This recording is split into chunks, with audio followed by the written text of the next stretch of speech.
Radhe Krishna friends, मेरा नाम उमा जिंदल है और आपका बहुत बहुत स्वागत है आपके अपने YouTube channel commerce net point पर। फ्रेंड्स, पेपर 2 की यूनिट 8 मार्केटिंग मैनेजमेंट, जिसकी लास्ट क्लास में मैंने विपणन के आधार स्तंभों के बारे में बताया था और आज की क्लास में हम विपणन मिश्रण यानी कि मार्केटिंग मिक्स के बारे में पढ़ेंगे। तो आज की क्लास स्टार्ट करने से पहले मैं आपको बताना चाहूँगी कि आप मेरे Telegram group commerce net point को ज्वाइन कर सकते हैं। वहाँ पर आपको मेरे वीडियोज़ के लिंक और PDFs मिल जाएंगे। तो अगर आप इस ग्रुप को ज्वाइन करना चाहते हैं तो इस ग्रुप का जो लिंक है वो मैं डिस्क्रिप्शन बॉक्स में दे दूँगी, वहाँ जाकर आप इस ग्रुप को ज्वाइन कर सकते हैं। तो चलिए आज की क्लास स्टार्ट करते हैं। तो सबसे पहले देखिए, विपणन मिश्रण यानी कि मार्केटिंग मिक्स जो है वो क्या होता है, इसकी अवधारणा क्या है। तो देखिए, इससे पहले जो मैंने वीडियोस बनाई है उसमें मैंने आपको बताया है कि जो मार्केट होती है उसका किंग कौन होता है, उसका राजा कौन होता है। उसका राजा होता है उपभोक्ता, यानी कि कोई कंज्यूमर जो होता है, जो वस्तु को, किसी भी उत्पाद को यूज़ करता है, वो किसी भी मार्केट का राजा होता है। ठीक है, क्यों? क्योंकि कोई भी निर्माता वही वस्तु बनाता है जो उपभोक्ता चाहता है, जिस तरीके की वस्तु चाहता है, जिस मूल्य पर चाहता है, जैसी क्वालिटी चाहिए उपभोक्ता को, ठीक है, और जिस स्थान पर चाहिए वहीं पर उसको पहुंचाता है। ठीक है, तो जैसा कि उपभोक्ता चाहता है वैसा ही होता है, इसलिए उपभोक्ता ही हमेशा राजा होता है। ठीक है, और उपभोक्ता जो होता है वो क्या क्या चीज़ें देखकर वस्तु को क्रय करता है। क्या चीज़ें देखकर क्रय करता है? पहला तो वो प्राइस देखकर क्रय करता है, ठीक है, कि उस वस्तु की कीमत कितनी है, उस वस्तु की क्वालिटी कैसी है। ठीक है, उसका प्रमोशन, यानी कि उसको प्रमोशन के ऊपर बहुत कुछ डिपेंड करता है। अगर मान लीजिए कि कोई ऐसा प्रोडक्ट है जिसके बारे में उपभोक्ता को पता ही नहीं है, तो वो कैसे परचेस करेगा, है ना। तो इसलिए अगर उसका प्रमोशन हुआ है या नहीं, ठीक है, उसकी ब्रांडिंग कैसी है, क्या वो अच्छे ब्रांड का है या नहीं, उसकी पैकेजिंग कैसी है, ठीक है, तो इन सभी चीज़ों को देखकर ही उपभोक्ता कोई वस्तु को क्रय करता है ना। तो देखिए, विपणन मिश्रण क्या होता है? विपणन मिश्रण यही होता है कि हमारी जितने भी हमारी वस्तु को क्रय करने के जो घटक हैं, जिसको देखकर एक उपभोक्ता वस्तुओं को क्रय करता है, जितने भी हमारे ऐसे घटक हैं उनको मिलाकर एक ऐसी वस्तु तैयार करना, एक ऐसे मूल्य पर वस्तु को तैयार करना जो उपभोक्ता को सही लगे। ठीक है, सभी चीज़ों का सही मिश्रण करना, सही उत्पाद में सही क्वालिटी, सही मूल्य, सही लागत, सही प्रमोशन, सभी चीज़ों का सही उपयोग करना, सही मिश्रण करना ही क्या कहलाता है? विपणन मिश्रण कहलाता है। ओके, तो चलिए अब हम इसके अर्थ और परिभाषा के बारे में पढ़ लेते हैं। तो देखिए, सरल शब्दों में विपणन मिश्रण विपणन के विभिन्न घटकों का समुचित मिश्रण है। ठीक है, तो विपणन के जितने भी घटक हैं उनका समुचित मिश्रण, यानी कि उनको मिलाना, ठीक है, जिसके द्वारा उपभोक्ताओं की इच्छा को संतुष्ट कर उपक्रम के विपणन उद्देश्यों को प्राप्त किया जा सकता है। यानी कि जो हमारी उपभोक्ता हैं उनकी इच्छाओं को हम कैसे संतुष्ट कर सकते हैं? उनको एक सही लागत पर, सही कीमत पर, सही क्वालिटी देकर, अच्छी चीज़ देकर ही उनको हम संतुष्ट कर सकते हैं। और साथ ही साथ उससे हमें क्या लाभ होगा? हमें लाभ होगा कि हमें उससे प्रॉफिट होगा। जब कोई उपभोक्ता वस्तुओं को क्रय करेगा तो हमें कुछ ना कुछ प्रॉफिट ज़रूर होगा, है ना। तो देखिए, प्रोफेसर कोटलर के अनुसार विपणन मिश्रण उन विपणन औजारों का समूह है जिन्हें कोई संस्था लक्ष्य बाजार में अपने विपणन उद्देश्यों की पूर्ति के लिए उपयोग करती है। ठीक है, तो प्रोफेसर कोटलर ने विपणन मिश्रण को विपणन औजारों का समूह बताया है। ओके, उसके बाद देखिए नेक्स्ट है स्टैंटन, एड्जल तथा वॉकर के अनुसार।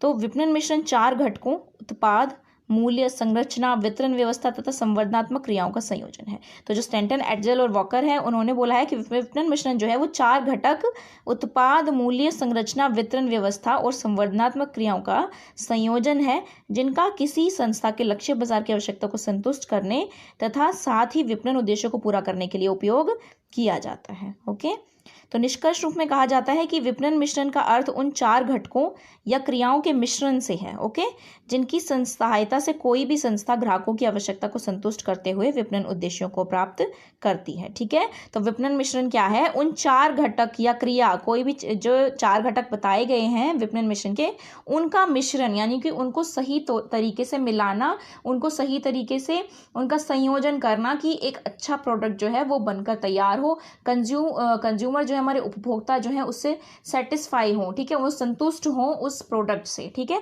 तो वही हमें करने के लिए हमें विपणन मिश्रण करना होता है। ठीक है, चलिए तो अब देखते हैं विपणन मिश्रण जो है उनके घटक कौन कौन से होते हैं।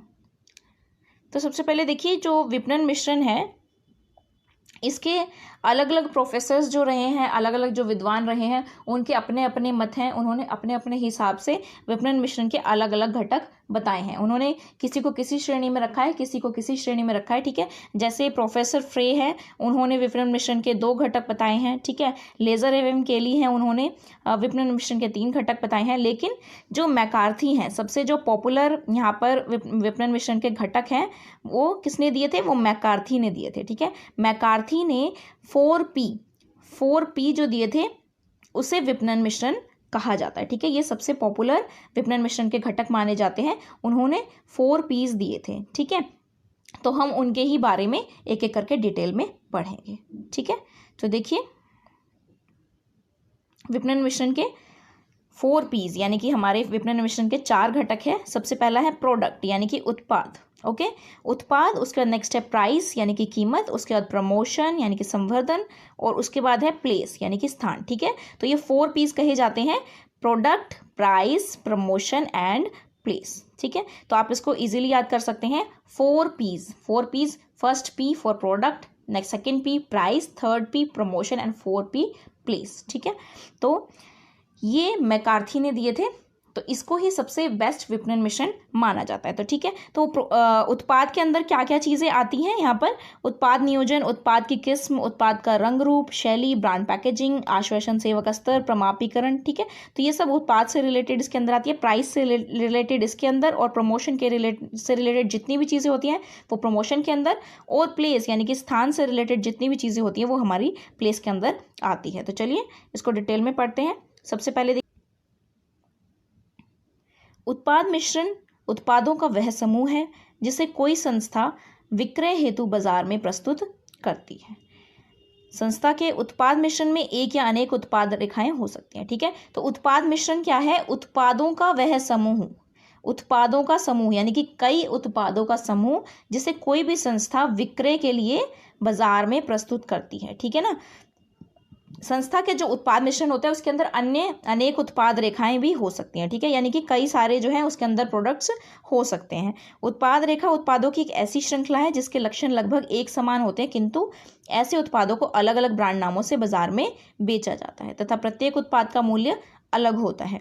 उदाहरण के लिए हिंदुस्तान यूनिलीवर कंपनी द्वारा जितने भी उत्पाद बाजार में बेचे जाते हैं वे उत्पाद मिश्रण के अंतर्गत आएंगे। ठीक है, तो जो हिंदुस्तान यूनिलीवर कंपनी है वो क्या करते हैं, वो उत्पाद तो एक ही होता है। ठीक है, उत्पाद मिश्रण की प्रोडक्ट लाइन क्या कहा जाता है? प्रोडक्ट लाइन को, उत्पाद रेखाओं का, कि उत्पाद तो एक ही हो। ठीक है, जो हमारा प्रोडक्ट है वो एक ही है, उसका जो मतलब जो चीज़ है वो एक ही है, लेकिन उसका क्या किया जाता है, उसके अंदर थोड़े बहुत रंग रूप में चेंजेस करके, ठीक है, उसके अंदर थोड़ी सी वैरायटी में, क्वालिटी में चेंज करके, और उसको अलग अलग मूल्यों में, अलग अलग पैकेजिंग में बेचा जाता है। तो इसको उत्पाद रेखा कहा जाता है। ठीक है, तो हिंदुस्तान यूनिलीवर कंपनी जो है वो कई ऐसे प्रोडक्ट्स बनाती है जो उत्पाद मिश्रण का प्रयोग करते हैं। जैसे नहाने के साबुन की उत्पाद रेखा में लक्स, रेक्सोना, हमाम, पियर्स आदि नहाने के साबुन आएंगे। तो देखिए ये जितने भी साबुन है ये सभी हिंदुस्तान यूनिलीवर कंपनी बनाती है। ठीक है, लेकिन इनके सभी के नाम अलग अलग हैं और सभी की जो पैकेजिंग है वो भी अलग अलग है, सभी के प्राइस भी अलग अलग है। तो इनको इस तरीके से उत्पाद रेखा, ये ज़्यादा से ज़्यादा कस्टमर्स को अट्रैक्ट करने की टेक्निक होती है एक। ठीक है ना, इससे हम क्या होता है, हम ज़्यादा कस्टमर्स को अपनी ओर आकर्षित कर सकते हैं। जो कस्टमर जैसा उत्पाद चाहता है उसको वैसा उत्पाद हम दे सकते हैं उसको। ठीक है, तो इसे उत्पाद मिश्रण कहा जाता है। तो देखिए उस उत्पाद मिश्रण के अंदर और कौन कौन सी चीज़ें आती हैं। प्रत्येक संस्था के विपणन प्रबंधक को अपने उत्पाद मिश्रण से संबंधित नीतियों को निर्धारित करना पड़ता है तथा इसमें शामिल उत्पादों के लक्षणों को निर्धारित करना पड़ता है। तो उत्पाद के लक्षणों में निम्नलिखित को सम्मिलित किया जाता है। तो देखिए सबसे पहले उत्पाद की डिज़ाइन। उत्पाद की डिज़ाइन यानी कि जो उत्पाद का आकार है, उसका साइज़ है, वो कैसा होना चाहिए, कौन कौन से साइजेस में हमें उन्हें देना चाहिए। जैसे कि कोई भी ऑयल है वो बहुत सारे साइजेस में आता है, जैसे कि 50 ml हो गया, 100 ml हो गया, 200 ml हो गया, यानी कि ये सभी कस्टमर्स के लिए उपलब्ध करवाना। यानी कि जो लोअर लेवल के जो कस्टमर्स हैं, यानी कि जो गरीब वर्ग के जो कस्टमर्स हैं, वो छोटी बोतल खरीद सकते हैं, ठीक है। फिर वो अगर थोड़े से मिडिल लेवल के हैं तो वो बड़ी बोतल, और जो अपर लेवल के हैं वो मतलब जो काफ़ी अमीर वर्ग के लोग हैं तो वो बड़ी बोतल भी खरीद सकते हैं। तो इस तरीके से उत्पाद की डिज़ाइन करना, उनकी साइज़ में, उनके प्रकारों में, उनकी श्रृंखला, इन सभी चीज़ों का उत्पाद मिश्रण के अंदर देखा जाता है, ठीक है। उसके बाद आता है उत्पाद का रंग, यानी कि उत्पाद का जो रंग है वो किस तरीके का होना चाहिए।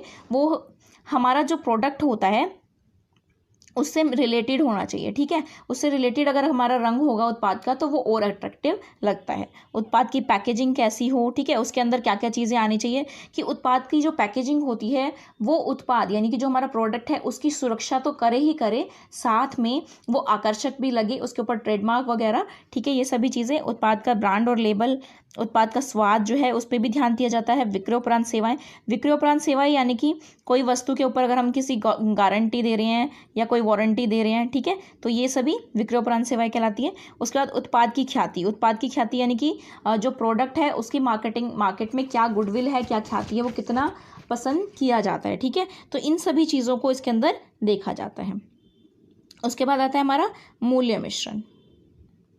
तो देखिए, प्रत्येक विपणन प्रबंधन को अपने उत्पाद के मूल्य से संबंधित नीतियों एवं व्यूह रचनाओं को भी निर्धारित करना पड़ता है तथा साथ ही साथ मध्यस्थों को प्रदान किए जाने वाले बट्टे, छूटों, उधार की शर्तें, उधार की अवधि तथा उनको दी जाने वाली सुविधाओं को निर्धारित करना पड़ता है। किसी उत्पाद का मूल्य अनेक घटकों से प्रभावित होता है।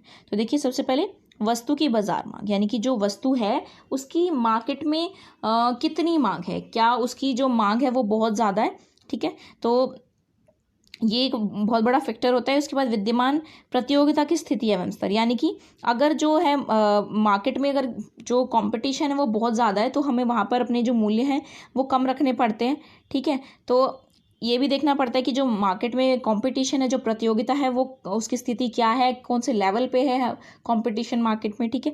मध्यस्थों को दी जाने वाली सुविधाएं, मध्यस्थों को यानी कि जो हमारे थोक व्यापारी, फुटकर व्यापारी होते हैं उनको कौन कौन सी सुविधाएं दी जाती हैं, जैसे कोई उन्हें छूट दी जा रही है, कोई बट्टा दिया जा रहा है, कोई उनको उधार पे माल बेचा जा रहा है कि आप अभी माल ले लो, बाद में पैसे दे देना, ठीक है, उधार की जो अवधि होती है, तो ये सभी चीज़ें।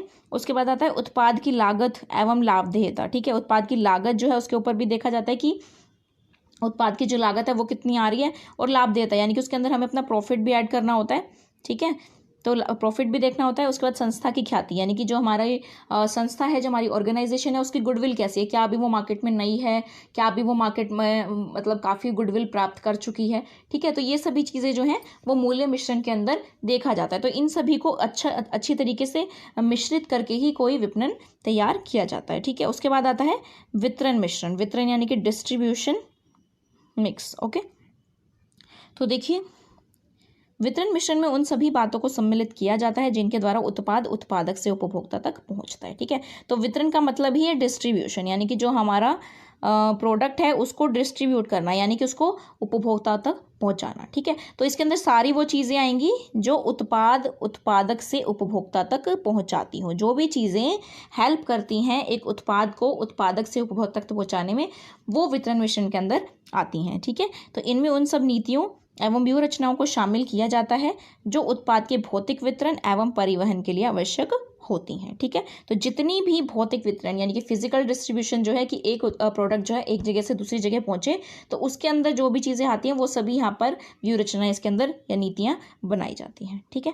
संक्षेप में, वितरण मिश्रण में थोक व्यापारी, फुटकर व्यापारी, उत्पाद के परिवहन, भंडारण, पैकिंग आदि के संबंध में विपणन प्रबंधन को निर्णय लेना होता है। तो देखिए, हमें ये देखना होता है कि जो हमारा प्रोडक्ट है क्या उसे हमें थोक व्यापारी, फुटकर व्यापारी वगैरह की ज़रूरत पड़ेगी या नहीं, है ना। क्या हम उन्हें कस्टमर्स को डायरेक्ट बेच सकते हैं। कई ऐसे प्रोडक्ट होते हैं जहाँ पर हमें थोक व्यापारी और फुटकर व्यापारियों को ज़रूरत होती है, ठीक है, लेकिन कई ऐसे प्रोडक्ट्स होते हैं जो डायरेक्ट बेचे जाते हैं कस्टमर्स को, ठीक है ना। तो ये सभी चीज़ें भी वहाँ पर निर्णय लेने पड़ते हैं। और परिवहन यानी कि हमारे परिवहन के साधन हमें कौन कौन से यूज़ करने पड़ेंगे यहाँ पे, ठीक है। भंडारण यानी कि हमें कहीं वेयर हाउस वगैरह की ज़रूरत तो नहीं पड़ेगी, कितना हमें भंडारण करके रखना पड़ेगा, ठीक है। पैकिंग वगैरह यानी कि अगर कोई प्रोडक्ट एक जगह से दूसरी जगह जाना है तो उसे हमें अच्छी तरीके से पैक करना पड़ेगा कि कहीं उसको रास्ते में कोई नुकसान ना हो जाए, ठीक है। तो ये सभी निर्णय उन्हें लेने पड़ते हैं। क्यों लेने पड़ते हैं? ताकि न्यूनतम लागत पर उत्पादक से उपभोक्ता तक माल की निर्बाध पहुंच संभव हो सके, ठीक है। उसके बाद एट लास्ट आता है हमारा संवर्धन मिश्रण यानी कि प्रमोशनल मिक्स। ओके, तो देखिए इसके अंदर क्या क्या चीज़ें हैं।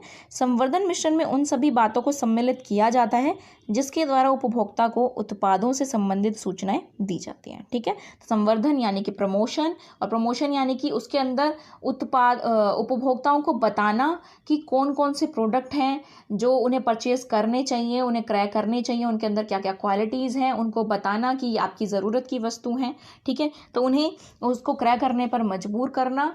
ठीक है, उन्हें याद दिलाना कि आपको इन सभी चीज़ों की आवश्यकता है। तो वो कैसे कर सकते हैं, वो हम प्रमोशन के थ्रू कर सकते हैं, हम उन्हें सूचनाएं दे सकते हैं। ठीक है, तो जितनी भी हमारी उत्पाद संबंधी सूचनाएं जो दी जाती हैं, उससे रिलेटेड जितनी भी हमारी एक्टिविटीज़ होती हैं, वो सभी संवर्धन मिश्रण के अंदर आती हैं। ठीक है, तो देखिए जिसके द्वारा उपभोक्ता को उत्पादों से संबंधित सूचनाएं दी जाती है तथा उन्हें उत्पाद क्रय हेतु प्रेरित किया जाता है। ठीक है, तो संवर्धनात्मक मिश्रण में निम्नलिखित कार्यों को सम्मिलित किया जाता है। सबसे पहला है विज्ञापन, यानी कि कोई भी जो प्रोडक्ट है उसको उसकी एडवर्टीजमेंट देना। ठीक है, उसके बाद विक्रय संवर्धन हेतु किए जाने वाले उपाय एवं प्रयास, यानी कि कोई भी ऐसा प्रयास जो हम विक्रय करने के लिए कर रहे हैं, ऐसा प्रयास वो सभी किसके अंदर आएगा, संवर्धन मिश्रण के अंदर। उत्पाद का प्रचार एवं प्रसार, यानी कि कोई हम अपनी कोई बैनर्स वगैरह लगा रहे हैं। ठीक है, या फिर उनको कई बार क्या होता है, हम उत्पाद का प्रचार करते हैं, जैसे कि कोई अगर हमने नया प्रोडक्ट लॉन्च किया है मार्केट में। ठीक है, तो हम पुराने प्रोडक्ट के साथ क्या करते हैं, ओल्ड प्रोडक्ट के साथ हम जो न्यू प्रोडक्ट होता है उसको उसके साथ फ्री देते हैं। ठीक है, ताकि जो हमारा न्यू प्रोडक्ट है उसका भी प्रचार प्रसार हो सके, है ना। और साथ ही साथ कई बार क्या होता है, तो हम उसको कम कॉस्ट पे भी दे देते हैं कि अगर आप पुराना प्रोडक्ट खरीद रहे हो तो ये जो हमारा नया प्रोडक्ट है ये आपको, वैसे तो मान लीजिए कि ये 1500 का है, ठीक है, लेकिन हम इसको आपको 500 में ही देंगे। तो इस तरीके से ये सभी टेक्निक्स यूज़ की जाती हैं प्रचार और प्रसार के लिए, तो ये भी हमारी संवर्धन मिश्रण के अंदर ही आती हैं। ठीक है, तो विक्रय दलों का गठन एवं व्यक्तिगत विक्रय। तो व्यक्तिगत विक्रय यानी कि डायरेक्ट मार्केटिंग, यानी कि कोई भी प्रोडक्ट है वो हम कस्टमर्स के पास सीधे जा रहे हैं, जो कस्टमर्स हैं उनके पास हम डायरेक्ट जा रहे हैं कि उन्हें परचेज करें वो। ठीक है, तो इसे हम व्यक्तिगत विक्रय बोलते हैं, ये भी हमारा संवर्धन मिश्रण के अंदर आता है। टैली मार्केटिंग यानी कि हम मीडिया के थ्रू, यानी कि ऑनलाइन जो हम मार्केटिंग करते हैं उसे हम टैली मार्केटिंग बोलते हैं। ठीक है, तो ये सभी जितनी भी चीज़ें होती हैं हमारी संवर्धन मिश्रण के अंदर आती हैं। तो एक जो निर्माता होता है उन्हें इन सभी चीज़ों को सही मात्रा में इनका मिश्रण करना होता है, ताकि एक उन्हें भी अच्छा लाभ प्राप्त हो, और जो हमारे कस्टमर्स हैं, जो हमारे ग्राहक हैं, उन्हें भी संतुष्टि प्राप्त हो, इसलिए विपणन मिश्रण किया जाता है। ओके, तो आज के लिए इतना ही। आशा करती हूँ आपको मेरा वीडियो अच्छा लगा होगा। अगर आपको मेरा वीडियो अच्छा लगा हो तो प्लीज़ इसे लाइक कीजिए, और अगर आप मेरे चैनल पर नए हैं तो चैनल को सब्सक्राइब करिए और साथ में बने बेल आइकन को प्रेस कर दीजिए, ताकि वीडियो अपलोड होते ही आपको नोटिफिकेशन मिल सके। और इस वीडियो को ज़्यादा से ज़्यादा शेयर कीजिए ताकि आपके फ्रेंड्स और रिलेटिव्स भी इस वीडियो से बेनिफिट उठा सकें। और प्लीज़ कमेंट करना मत भूलिए कि आपको वीडियो कैसा लगा। Thank you.